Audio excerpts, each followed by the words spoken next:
大家对于台湾猕猴的印象是什么呢？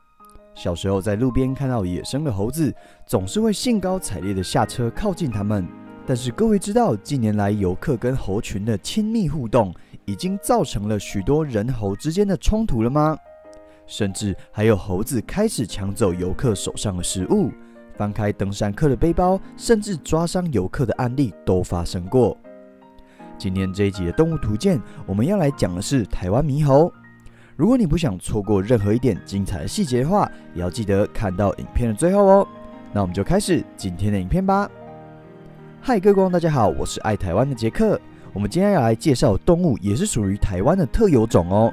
虽然是台湾的特有种，但是现在可不代表是稀有的动物哦。它们的名字叫做台湾猕猴。台湾猕猴在科学上的分类属于动物界脊索动物门哺乳纲灵长目猴科猕猴属的台湾猕猴。讲到猕猴这种动物的发展我们就要讨论到在台湾这片土地上人与猴之间的发展关系。根据环境资源中心的资料显示，大约17世纪就开始有大量的汉人移入台湾，平地的猕猴栖息的环境逐渐被开发成农垦地。到了日治时期呢，更因为农业产业化的推动，浅山的猕猴的栖地还有数量减少的趋势就越来越明显。一直到今天，全台猕猴栖息环境的面积估计减少了16%到18%。但是因为这些消失的几乎都是低海拔的优质环境，因此现在台湾猕猴的数量应该是不到古时候的80%。台湾猕猴原本是保育类的野生动物，但是在2019年1月的时候，已经公告将台湾猕猴从保育类当中除名，调整为一般的野生动物。这个物种它们主要是分布在台湾本岛以及澎湖。台湾猕猴在台湾也是属于除了人类以外唯一的原生灵长类动物，智商当然也相当的惊人哦。它们属于群居性的动物，分布于海拔3000公尺以下的地区。一个群体当中，一个猴群当中只会有一个猴王，也具有极强的领域性。最有名的高雄寿山也是台湾猕猴成群结队时常出没的地区。台湾猕猴前肢比后肢短，也很擅长在各个树木之间跳跃。跟人一样，它们的手脚都有五指，头的形状较为圆，脸部呈现淡紫色。随着个体的不同，它们的颜色也都会有深浅的差异。一般而言，母猴的体型比公猴小，这跟我们之前讲到的猛禽是恰好相反的。猕猴的消化道功能趋近于一般的人类，而根据记录，台湾猕猴食用的植物包含85科300种，更以果实为主哦。另外还有其他昆虫、甲壳类以及软体动物等等，都可能成为它们补充营养的来源。讲了它们吃的东西，那台湾有没有会吃台湾猕猴的动物呢？台湾猕猴原有的天敌其实就是台湾云豹以及在台湾的大型的猛禽。不过我们都知道台湾云豹其实早就在台湾灭绝了，更不要说大型的猛禽也很少见。加上台湾猕猴的适应性非常强的特性，在台湾的数量也越来越多。根据农委会2000年所公布的资讯，台湾全岛约有1万多群猕猴。15年来，全台湾部分的地点猕猴数量有明显增加的趋势，而数量最多更接近40万只哦。台湾猕猴跟人类的栖息地有一部分是重叠的，所以也时常造成冲突。以高雄寿山，也就是我们讲的柴山为例，这是一个封闭的森林夹杂果园的空间，原本都是军事管制区。后来开放之后，当地的研究显示，因为人为的喂食，导致猕猴的生殖率常年都居高不下，猴子的数量也从开放前的数十只或100-200只的规模，成长到现在的上千只。而最明显的就是农损的问题，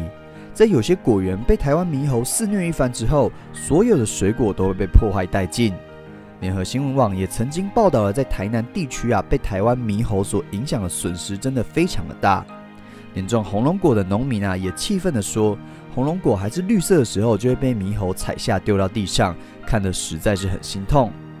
此外，还有龙眼、芒果等等的水果都难逃所谓的猴害。而专家学者针对这个问题也提出了一些建议，在农村普遍人口减少和老年化的情形之下传统用人力巡逻驱赶或者是站岗的方式来去驱赶猴子，实在是很困难。即使现在搭配了犬只或者是其他辅助的工具，像是鞭炮或者是震撼音效等等，效果也通常没有办法维持很久。如果想要长期有效的方法，除了在农田与森林之间保持距离和空旷的空间之外有一些阻隔的保护措施，像是围网或者是使用一些气味，让这些台湾猕猴觉得很讨厌、很不愿意接近的东西，例如驱避剂，也都有其可行性。不过，也有农民反映，装设这些电网它的实施受地形的限制，其实没有办法四周都围绕网子，而这些猴子与人类的冲突也一再的发生。其实台湾猕猴原本是昼行性活动且群体生活的动物，而近年来观光客兴起喂食的风气，很多人只要看见猴子，第一个动作就会想到要拿东西来喂食。不过这样子的动作其实是变相训练猴子亲近人类，而大大减低了猕猴族群对于人类的戒心。这样子的变化导致了猕猴它会试图去偷取或者是抢夺人类手上或身上的东西。根据统计，近10年来观光客遭受到猕猴攻击的次数还有频率都有明显的改变。除了前面提到的农损之外，猕猴他们盗食以及抢食的事件频传，甚至进入到大学校园入侵学校的校舍，以及波及附近居民等等状况。跟人如此亲近的猕猴，经过这些跟人的接触之后，也会开始食用人为加工过的食品，甚至是一些油炸的食物，例如洋芋片、炸物、西点，还有其他的熟食。而专家也解释，长期来说，这些东西对于野生动物身体的负担也是日渐的变大。除了喂食方面的人猴冲突，使得人跟猴子之间的界限日渐模糊，与野生动物的过度接触也有可能带来其他的传染疾病。虽然目前尚无民众与台湾猕猴共同寄生虫交互感染的案例报道，但是台湾猕猴的粪便当中已经被专家检验出有多种人猴共通的肠道寄生虫。而专家也提醒大家一定要注意这些问题。此外，对于野生台湾猕猴的相处与应对，也衍生出了很多跟生命有关的讨论。有些人因为受到猴群的长期侵扰所苦，所以说他们会以各种方式来驱赶猴子，或甚至去攻击猴子。也听说有人会使用毒饵、登山杖或者是弹弓、捕兽夹等等来促使猕猴死伤。2016年8月，仅1周的时间，在高雄地区便有10来只猕猴遭受到虐待，而且很多都是明显因为中毒而死亡。影片的最后，以我的观点，其实我实在是不舍看到猴群遭受到虐待与接受暴力的折磨。我认为，若要根本的解决这项问题，或许只能从我们与猴子之间的互动行为进行本质上面的调整。不要轻易的接触野生动物，更不要参与喂食、饲养、捕捉，更不要虐待。现在针对台湾猕猴的问题，也正有多方的专家学者研究此问题，而讨论许多具有可行性的方法，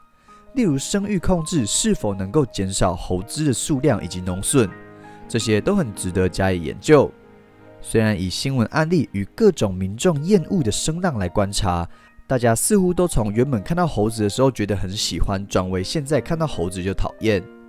但是以数据上面来观察，其实95%以上的台湾猕猴都跟人类的生活毫无相关，也不会刻意去打扰人类的生活。环境资源中心也建议民众应该要采取积极且科学的经营管理作为，以实质消除猕猴与人类利益之间的冲突，才是较佳的思考方向。那么荧幕前面的观众是怎么想的呢？欢迎各位在底下留言跟我分享哦。那今天影片就差不多介绍到这边啦。喜欢我的影片的话，记得帮我按赞并且分享。我们也将持续在每周晚上10点更新更多跟台湾动物有关的内容哦。我是爱台湾的杰克，那我们就下次见哦，拜拜。